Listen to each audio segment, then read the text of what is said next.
नमस्कार दोस्तों, आपके अपने YouTube चैनल पर आपका हार्दिक स्वागत है। हम पढ़ रहे थे प्रकाश के बारे में। पिछली कक्षा में हमने प्रकाश की सामान्य जानकारी के बारे में पढ़ा था, जैसे प्रकाश क्या है, प्रकाश का वेग, प्रकाश के रंग, प्रकाश की घटनाओं के बारे में अध्ययन किया था। आज हम प्रकाश की घटना परावर्तन के बारे में पढ़ेंगे। प्रकाश का परावर्तन, रिफ्लेक्शन ऑफ लाइट।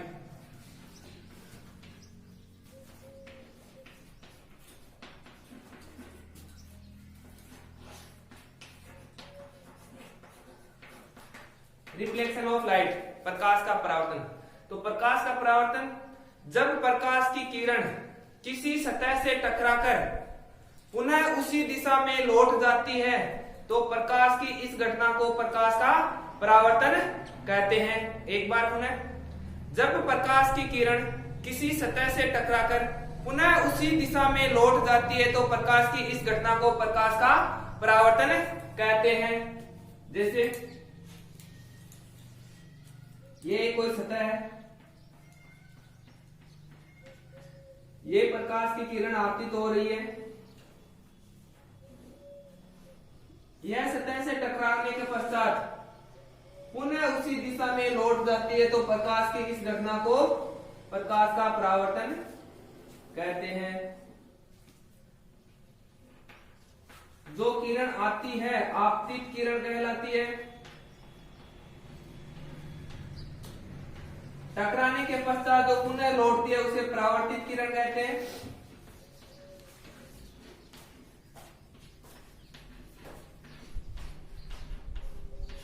ये अभिलंब है,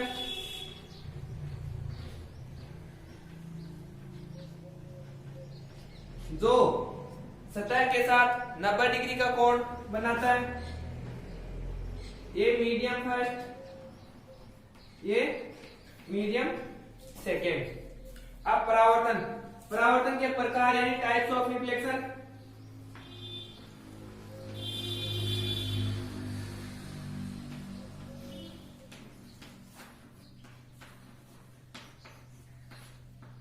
परावर्तन दो प्रकार के होते हैं।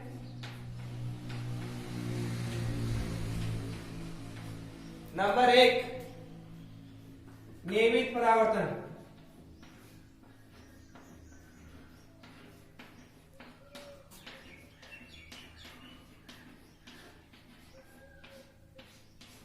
और नंबर 2, विसरित परावर्तन।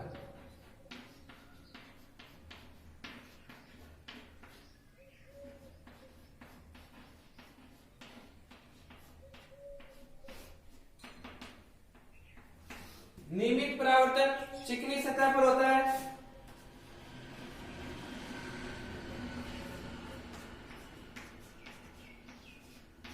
और विसरित परावर्तन है वो खुरदरी सतह पर होता है।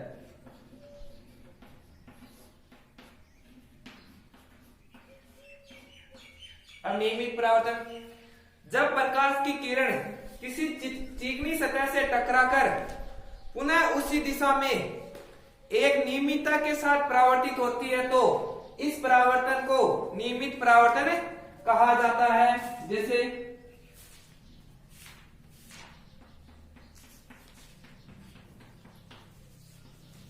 चिकनी सतह के टकराने के पश्चात परावर्तित किरण एक ज्योमेट्री में परावर्तित होगी।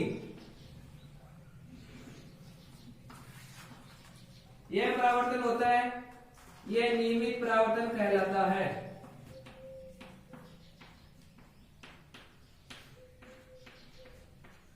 और विसरित परावर्तन खुरदरी सतह पर होता है। जब प्रकाश की किरण किसी खुरदरी सतह से टकराकर चारों दिशाओं में अनिश्चितता के तौर पर फैल जाती है तो इस घटना को विसरित परावर्तन कहते हैं। नाम के अनुसार ही पता है, विसरित यानी फैला हुआ,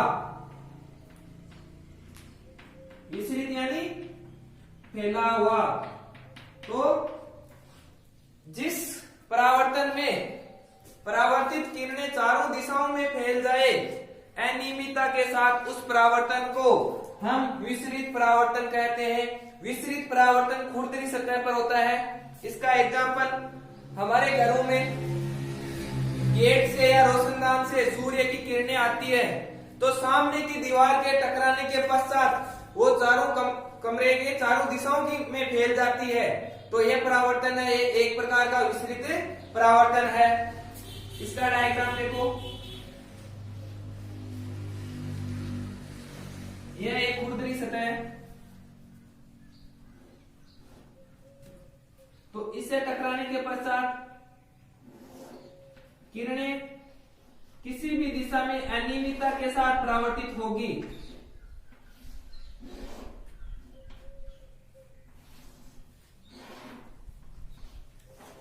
इस प्रकार का परावर्तन होता है वो विसरित परावर्तन होता है।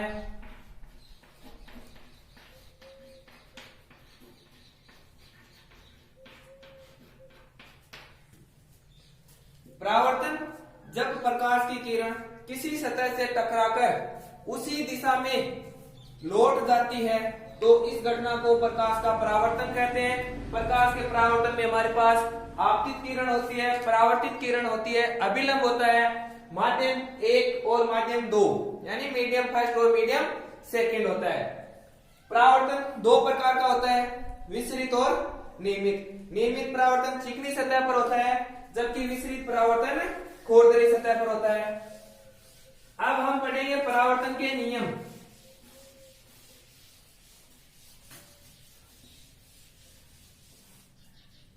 प्रकाश के परावर्तन के नियम।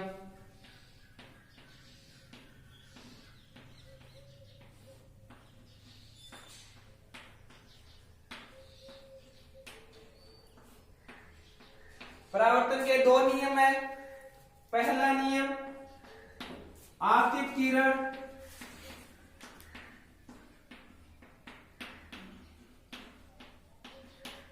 अभिलंब तथा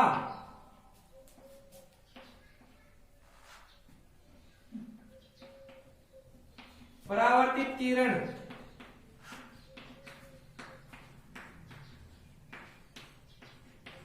तीनों एक ही तल में होते हैं। तीनों एक ही तल में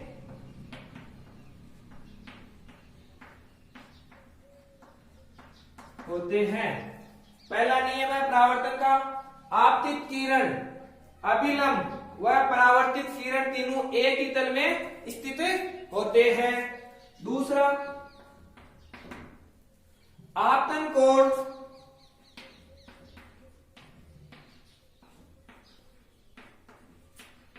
का मान सदैव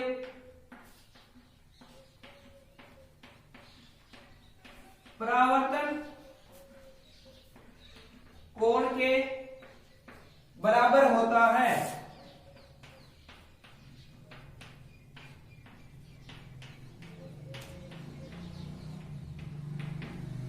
आपतन कोण का मान सदैव परावर्तन कोण के बराबर होता है। आपतन कोण क्या है? आपतित किरण अभिलंब के साथ जिस कोण का निर्माण करती है उसे आपतन कोण कहते हैं तथा परावर्तन कोण परावर्तित किरण अभिलंब के साथ जिस कोण का निर्माण करती है उसे परावर्तन कोण कहते हैं। आपतन कोण I, परावर्तन कोण R।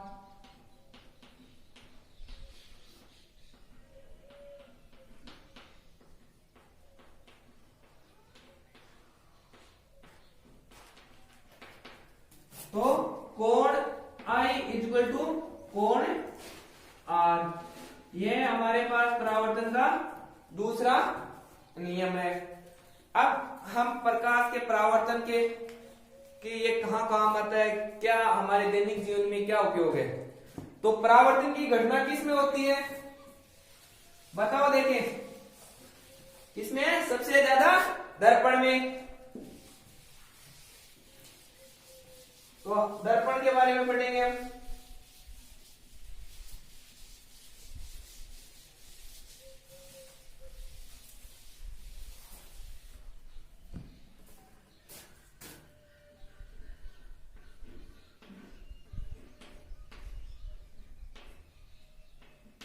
दर्पण।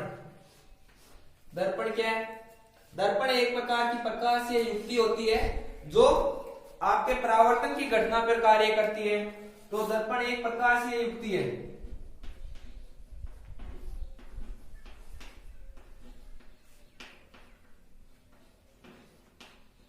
जो परावर्तन की घटना पर कार्य करती है।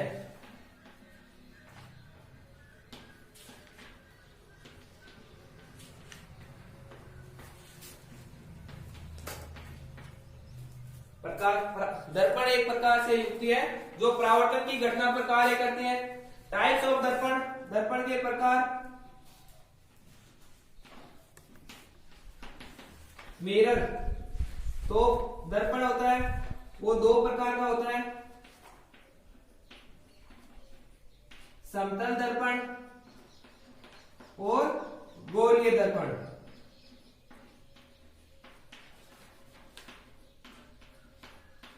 गोलीय दर्पण फिर दो प्रकार के होते हैं, अवतल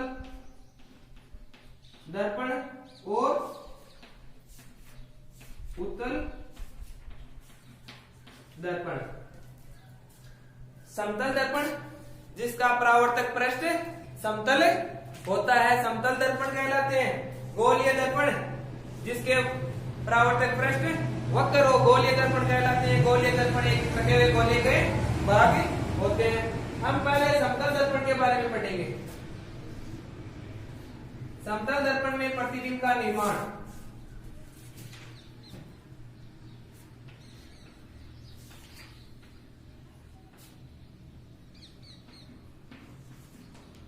समतल दर्पण में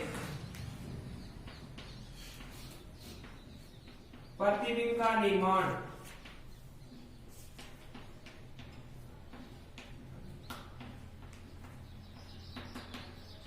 प्रतिबिंब समतल दर्पण का उदाहरण हम जो घरों में आईना रखते हैं वो समतल दर्पण होता है। तो उसमें प्रतिबिंब यानी उसमें जो हमारी परछाई दिखती है वो कैसी होती है इसके बारे में पढ़ेंगे। तो समतल दर्पण में प्रतिबिंब होता है वो एक तो समान दूरी पर बनता है,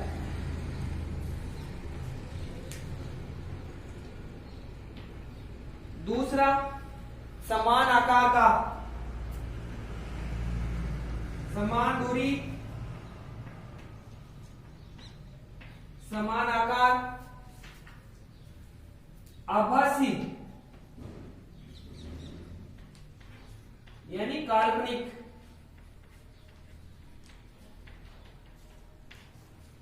वह पार्श्व होता है।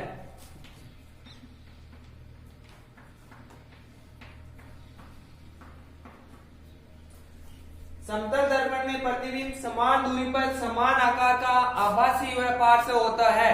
इनके बारे में पहला जैसे समान दूरी,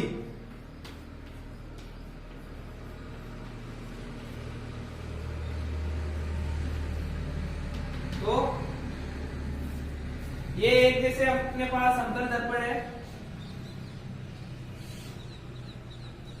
यदि ऑब्जेक्ट बिंब 5 मीटर दूर है समतल दर्पण से,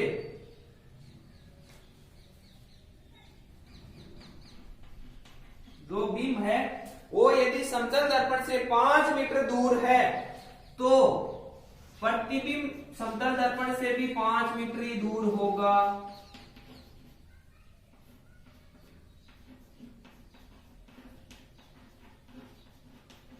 प्रतिबिंब है वो भी 5 मीटर ही दूर होगा।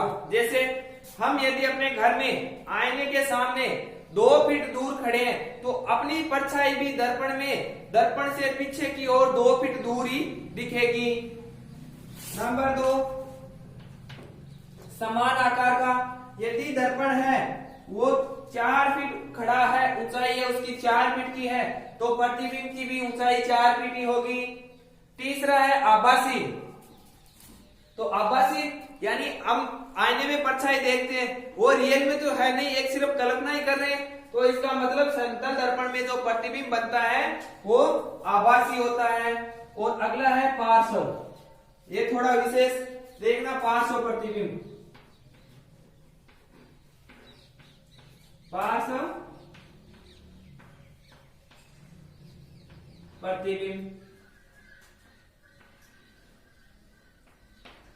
हम आईने में देखते हैं, समतल दर्पण में देखते हैं, तो हमारा जो दायां भाग होता है वो परछाई में बायां हो जाता है, और जो हमारा बायां भाग है वो परछाई में दायां हो जाता है। इस प्रकार का जो प्रतिबिंब होता है उसे ही पार्श्व प्रतिबिंब कहते हैं। यानी प्रतिबिंब में बाएं का दायां तथा दाएं का बायां हो जाए उसे ही पार्श्व प्रतिबिंब कहा जाता है। जैसे इसका एग्जांपल, यदि हमने P को समतल दर्पण में देखा तो उसकी परछाई क्यों रूप हो गई, इसे ही पार्श्व प्रतिबिंब कहा जाता है। एक बार पुनः, यदि प्रतिबिंब में बिंब का बायां का दायां तथा दायां का बायां हो जाए, इस प्रतिबिंब को ही पार्श्व प्रतिबिंब कहा जाता है। अब दो चीज और, इसके दो पॉइंट है। पहला, यदि कोई व्यक्ति या कोई वस्तु बिंब से, यदि कोई वस्तु समतल दर्पण से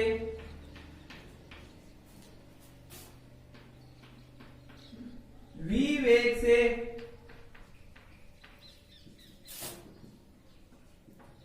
दूर हटती है तो प्रतिबिंब का वेग 2v होगा। यानी v वेग से दूर हटती है तो प्रतिबिंब का वेग 2v होगा। कैसे? एक हमारे पास ये दर्पण है, यहां से कोई एक ऑब्जेक्ट चला जिसका वेग v है, यानी ये v वेग से दूर जा रहा है, 5 मीटर प्रति सेकंड मान लो, इसका कुछ भी वेग का मात्रक होता है मीटर प्रति सेकंड, तो यानी मान लो ये 5 मीटर प्रति सेकंड से दूर हट रही है, तो जो इसका प्रतिबिंब होगा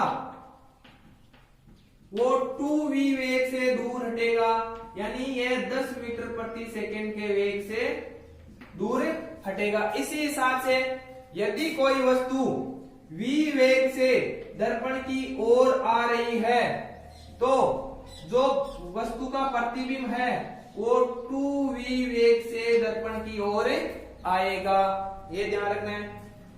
एक और है, यदि हम आपतित किरण को स्थिर रखते हुए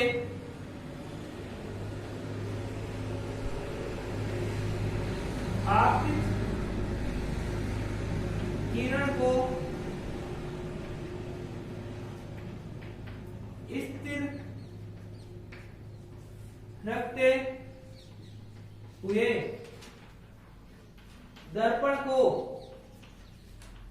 थीटा डिग्री से घुमाते हैं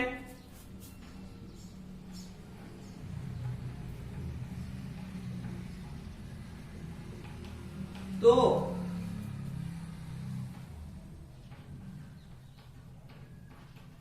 परावर्तित किरण 2 थीटा डिग्री से घूमेगी, यानी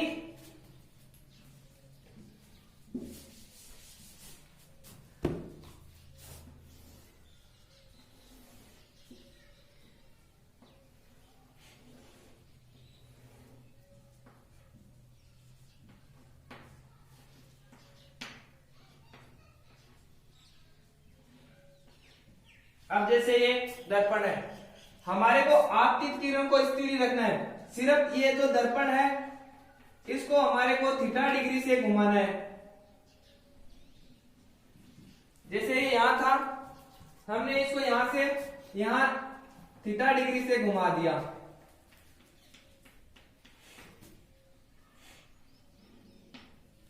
थीटा डिग्री से इसको घुमा दिया।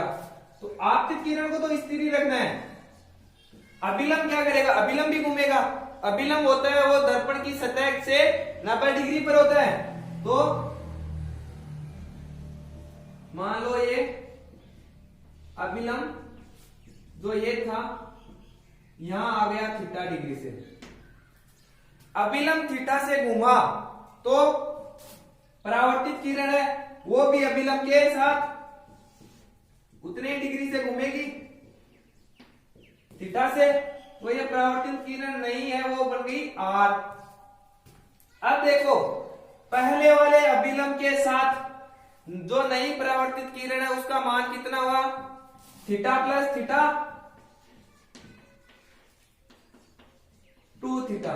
तो यदि हम आपतित किरण को स्थिर रखते हुए समतल दर्पण को थीटा डिग्री से घुमाएं तो परावर्तित किरण पहले वाले अभिलंब के साथ 2 थीटा डिग्री का कोण बनाएगी। ये हो गया हमारा समतल दर्पण में प्रतिबिंब का। बार्बर की शॉप में जाते हैं, वहां पर हमारे को अनेक प्रकार की अपनी परछाइयों के जो बिंबों की प्रतिबिंबों की संख्या है वो अलग अलग दुकान में अलग अलग होती है। कभी जाते हैं तो 4 दिखते हैं, किसी दुकान में जाते हैं तो 6 भी दिखते हैं। ऐसा क्यों होता है? तो ऐसा इसलिए कि यदि 2 समतल दर्पणों के मध्य बनने वाले प्रतिबिंबों की संख्या, 2 समतल दर्पणों के मध्य बनने वाले प्रतिबिंबों की संख्या ज्ञात करनी है। अब देखो हम बार्बर की शॉप में जाते हैं तो हमारे पास हम दोनों दीवार पर किसी कोण के मान से दर्पण रखे हुए होते हैं, तो उनमें अलग अलग दुकान में अलग अलग प्रतिबिंब बन रहे हैं। तो वो कितना बनेगा, तो वो होगा प्रतिबिंबों की बनने वाली संख्या होगी 360 बटा थीटा। थीटा क्या है, जो दोनों दीवारों पर दर्पण रखे हुए हैं उनके मध्य का कोण। तो जहां थीटा समतल दर्पणों के मध्य का कोण। अब याद रखना है 360 बटा थीटा, ये जो मान आएगा ये विषम होना चाहिए, विषम। यदि यहां पर सम आ रहा है तो हमारे को एक माइनस में करना पड़ेगा।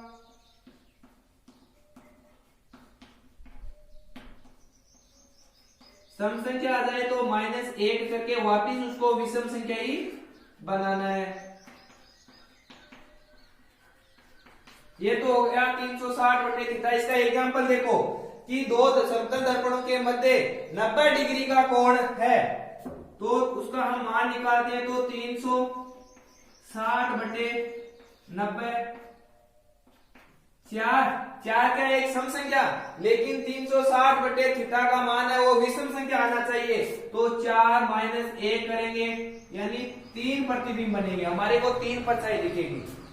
यहीं पर हमने यदि उसका मान 45 डिग्री से है, 40 डिग्री से है, 360 बटे 40 यानी उनका झुकाव थीटा का मान है वो 40 डिग्री है, तो हमारे पास 9 प्रतिबिंब बनेंगे। तो 9 एक विषम संख्या है, तो बनने वाले प्रतिबिंबों की संख्या विषम ही होगी, 9 प्रतिबिंब। ये तो एक पहली कंडीशन। अब इसमें एक है थोड़ा सा, यदि हमारे पास 2 समतल दर्पण है, जैसे एक इधर है एक इधर है, थोड़ा सा इनके कोण का मान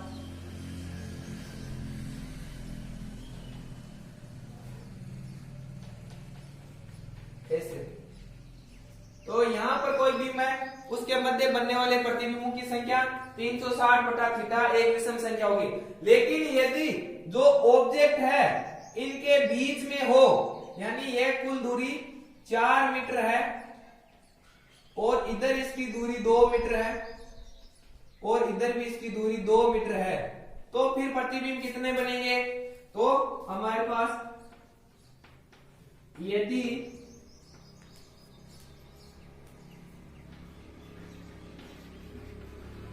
बिंब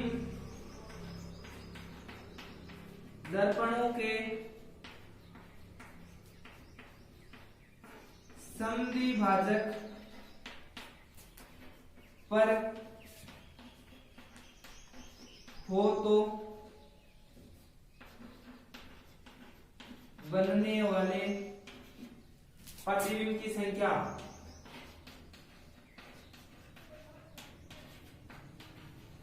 प्रतिबिंबों की संख्या क्या होगी? समद्विभाजक का सूत्र तो यही है 360 बटे थीटा। 360 बटे थीटा, वही थीटा इसके जितने डिग्री का कोण का मान होगा वही थीटा होगा, लेकिन यहाँ जो मान आएगा वो सदैव सम संख्या आएगी। यदि यहाँ विषम संख्या आ रही है तो हमारे को विषम -1 कर देना है, उस संख्या में से एक घटा के सम कर देना है। तो ऐसे नॉर्मली है तो 360 बटे थीटा विषम संख्या आएगी। यदि सम द्विभाजक में रखा हुआ है, दोनों के बीच में रखा हुआ है, तो 360 बटे थीटा का मान सम आना जरूरी है। यदि विषम आ रहा है तो उसमें से एक माइनस कर देंगे। जैसे ये हमारे पास 360 बटे 90 डिग्री से झुकाव है तो 4 आ गया, तो बनने वाले प्रतिबिंबों की संख्या भी 4 हो गई। यदि यहाँ हमारे देखते हैं 360 बटे 40 तो 9 आता है। 9 एक विषम संख्या है, हमारे को सम चाहिए। 9 - 1 यानी 8 प्रतिबिंब बनेंगे। अब देखो यहाँ एक देखने की बात है, अब ये बीच में कैसे थीटा का मान क्या है? हम नाई की दुकान में जाते हैं तो वहां सदैव देखना दर्पण होता है वो थोड़ा सा नीचे के हिस्से से बाहर की ओर निकाला हुआ होता है, आगे वाला भी और पीछे वाला भी, उसका वो झुकाव हो गया। यानी झुकाव हो तो उन दोनों को हम नीचे, अगर यदि पैरेलल उनको नीचे ले जाए तो वो कहीं ना कहीं नीचे जाके एक जगह मिलेंगे, तो वहां जो कोण का मान बन रहा है वो इकट्ठा हो गया समतल दर्पण। अगली क्लास में हम गोलीय दर्पण के बारे में पढ़ेंगे। दोस्तों पसंद आया तो अपने चैनल को सब्सक्राइब कीजिए, लाइक कीजिए, शेयर कीजिए। धन्यवाद।